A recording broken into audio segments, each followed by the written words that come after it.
Welcome to the Kaz and Julie Show. Or the Julie and Kaz Show.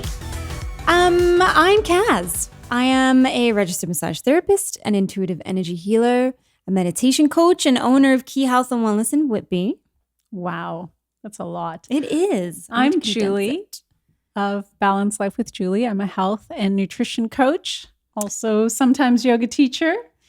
And we are just two super cool chicks from the health and wellness industry, just having a chit chat about life, health, all that fun stuff. And today's topic is going to be the mindset. Yes. Because what you think is who you are. What you think is what you become, said the Buddha. So let's talk about thoughts and how they affect people's mind, because I think people are always waiting for that external force to make things different, when really it is all within them to make the necessary changes in their life. Well, I think this is where we kind of go back to becoming aware of your thoughts. So one of the ways to become aware of your thoughts and how your mind thinks is to have a meditation practice of some sort.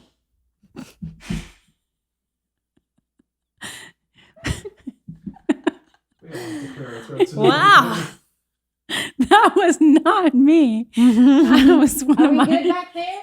That was one of my dogs. Someone's objecting in the back. Okay. Anyway. Get it out. Okay. Harley. All right. We're good. We're clear. Okay. You all right? You good? All right. Okay. So yeah, it goes back to meditation, and meditation is one of the tools that can help you become aware of your own thoughts and the way that your mind thinks. Because for a lot of people, they're just not really that conscious of what thoughts are driving them or driving their behavior. And if you're having like certain types of thoughts, you're having stressful thoughts, sad thoughts, angry thoughts, those thoughts are going to affect your body and your emotions and your whole energy field around you. I am such an advocate for, and I've probably said this many times on different podcasts, acknowledging what it is you're thinking is one of the first steps to anything, whether it's changing the way you think or continuing to think that way, it doesn't matter. But when we hide the thoughts that we're thinking, when we push them down and repress them, that's where we run into trouble. As a energy healer, a lot of the clients that I have come in with chronic pain. And it is my belief, and I know the belief of other Reiki practitioners, that chronic pain stems from emotions that are trapped within the body. And those emotions come from where we harbor thoughts and where we just keep pushing them down, if I don't think about it, it'll go away. But in actual fact, your mind is telling you something. It's saying, this has come up and we need to discuss it because X, Y, and Z. And so when we don't acknowledge that, it's like if a smoke alarm is going off and we just go, I'm not gonna pay attention to that, and it was too busy. Then all of a sudden you're standing in a burnt down house because you didn't pay attention to it. Yeah. So it's the same thing with our thoughts. And yes, they can be uncomfortable, and yes, they can be traumatic. And so sometimes we need to obviously seek external assistance, whether that's a counselor, a friend, anyone like that. But the first step, in my belief, is always the acknowledgement of what is coming up and just sitting with it for a moment. Well, the other thing also is when acknowledgement is the first step to transformation. So you can't change what you were not aware of. But as soon as you become aware, then you acknowledge, you become aware, then you can ask yourself some other questions like, do I want to have these kinds of thoughts? Like, do I want to think this about myself? Do I want to think this about some situation? And a lot of times it's recognizing where your thoughts add more suffering on top of whatever it is that you might be experiencing. So it's like we might be suffering, or we might be having an uncomfortable situation, but then our thoughts about the situation just add to it compounds the problem, so to speak. Absolutely. I mean, we are our own worst enemy in that sense, that we can either help or hinder our own growth and health. And so by continuously reliving something, or more to the point, over analyzing something, or always living in that worst case scenario situation, it harbors that state of stress continuously within the body, because the body's always thinking something terrible is about to happen. I need to be on high alert. And so then that way of thinking translates into the body. The body remains in that heightened state of stress, or the fight or flight response. Yes, thank you. My coffee is not done yet. I'm not thinking straight. And so then the body stays in that way. And then there's a disconnect between the mind and the body. It becomes much harder for you to get out of that pattern of thinking, because now you can sort of think to my brain, oh, everything's fine. But the body's like, yeah, okay, it's not. I'm going to stay like this. So definitely looking at the thoughts we're thinking and translating that into how the body's reacting as well. Keeping the two together rather than these two separate beings. Well, this is where, so in my experience of dealing with some pretty stressful and traumatic events, 4 months after my husband passed away, I actually went to do 10 days of silence, because the thoughts that my mind was having were completely crazy.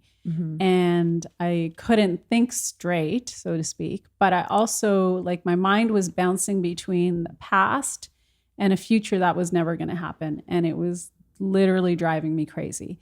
So I went into 10 days of silence, which most people thought I was insane. But basically, I wanted to be able to sit with the thoughts, because I knew that if I sat with the thoughts, that they would start to clear out. And that's eventually what happened. Like, it was a hard 10 days of silence.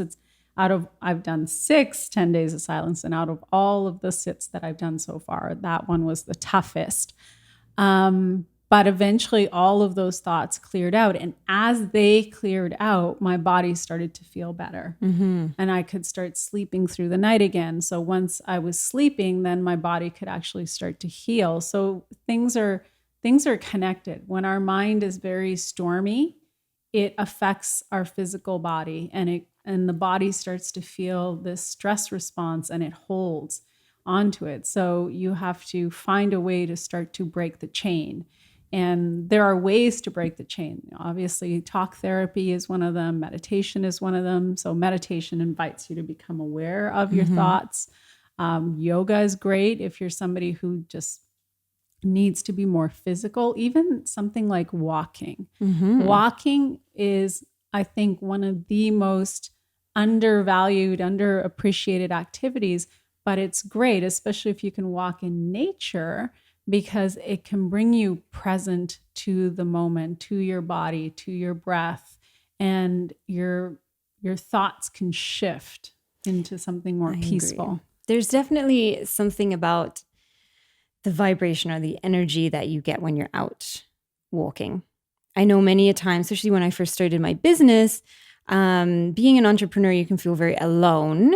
And sometimes the ego gets in the way, and you don't want to tell other people that you're struggling or anything along those lines. And so I would go for really great hikes, and it would completely refresh my way of thinking. It took me out of that negative cycle that I was continuously going through. And it helped me come up with different ideas, or at least just be more present in the moment and more calm, so that when thoughts came up of, how are you going to pay the bills? What are you going to do? I was a lot more calm and not so reactive, and had more proactive approaches to my thinking from then on. And it definitely helped ahead. Like when I first started, I think if I hadn't have gone through that, I don't know how I would have survived that first year. Yeah. Being so in my head and too many thoughts going on. Well, the other thing is your thoughts are not real. Your thoughts are not literally the truth. So that's why you can examine when you slow yourself down and actually listen to the thoughts or watch the thoughts. You can go, oh, wow, well, there's a nonsensical thought, or, do I, and start to question it, because Like, do I really want to believe this? Do I really want to believe this about that person? Is this literally true? Or is it just something that my mind has made up, like concocted? And you kind of have this little dialogue in your head. But when you start to recognize your thoughts and see that you don't have to believe them, then it definitely changes your relationship with the thoughts that you're having. The best thing about the future is that it is completely unknown to us. So if that's the case, why would we anticipate this horrific future for ourselves? If we don't know what the future holds, then we can quite literally create it. And so why would we not create this positive, wonderful outcome? If we were to write a movie for ourselves of our lives, would we really write this horrific ending, or would we not write a happy ending? Well, there's kind of two things going on, right? Like our reptilian brain is used to looking out for danger. So that's part of why our mind tends to go to the negative more easily than the positive. Well, it just wants to survive, right? Yeah, That's it's to what survive. it's all But about. now we're no longer outrunning saber-toothed tigers. And so this sort of ancient response is kind of almost turned on us. And we perceive everything as a threat, like people and situations. And it doesn't help that we live in a culture where it's always bad news. Like how many times does the media report good news? Not often, right? Which is the whole reason I don't pay attention to the news. But so that's one part of it. But the other part of it is I love paying attention to people who excel and how do they get their mindset there. Then I always look to professional athletes. Professional athletes have to have such a strong mindset to excel at their sport. Now, one of the things that they do is it's like a mental priming exercise.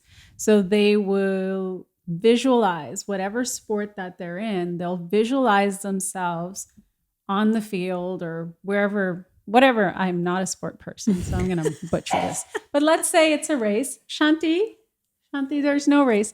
So let's say it's a race and they'll visualize themselves at the start. They'll visualize they'll feel how their body feels. Shanti. Visualize the oneness. I'll go back. So they'll visualize themselves at the starting line, how their body feels, what are the sounds around them, what does the sun feel like on their body, and then they'll, visualize themselves in the race, excelling, and then themselves at the end of the race, what that feels like, winning on the podium, what that feels like. And so by the time, and they'll do this as a part of their training, and then by the time the day arrives for them to actually compete, it's like they've mentally primed themselves for success. Now, how many people in civilian life do that? Very few. Not many people, but I would hazard to guess if more of us spent more time visualizing the things that we're going after and visualizing ourselves succeeding, we would actually not only get there, but potentially surpass it. But we let our monkey mind, derail us. And so like anything, just like exercise is a discipline, you have to start to discipline your mind so that it's not working against you, it's working for you. I completely agree. And it can seem very daunting to people. Some people are very resistant against things like meditation or yoga. I know for years I was very kind of like, yoga's just a fad and I don't want to be part of that. And then when I actually decided, okay, fine, I'll try it, I realized what people were talking about. But for the most part, so people are just, I don't have time for this and I don't want to do this. And they're stuck in that go. So really, I think the key here would be one of two things. Number one is acknowledging the thoughts that are coming up and recognizing when the thoughts are of a more negative undertone and are irrelevant to your day. So the what if thoughts that come up, the ones that you create in your mind, the scenario ones. And then just simply choosing not to go down that rabbit hole, not to follow that, not to make that anything more than just, what if I can't pay my bills? Well, that's not going to happen, so I don't have to worry about it. And it really is that simple. I know when I used to lay awake at night freaking out when I first opened my business, the moment I just said, well, that's not going to happen, I'll be fine. I've been in a similar situation and it's always worked out. And just like that, my brain's like, oh, you're right. Yeah. It was that simple. Yeah. That's a good ninja trick, is to just figure out when have you been in a similar situation in the past and how it always worked out, because that's just the nature of life, is things work out. Exactly. We have a weird way of doing that. So tell us how you go about tackling your mind. If you have questions, we can definitely cover this more, I think, later on and probably in another podcast. So for now, send us some comments. You can reach us on social media. I'm at Key Health and Wellness Whitby, which is KI Health and Wellness Whitby. Yeah, and I am at Julie Brar. So you can, what did you like about the podcast today? What did you enjoy? What resonated with you? Just share it in the comments, and we'll catch you next time. Have a good one. Bye. This show has been produced by podcastexperts.ca.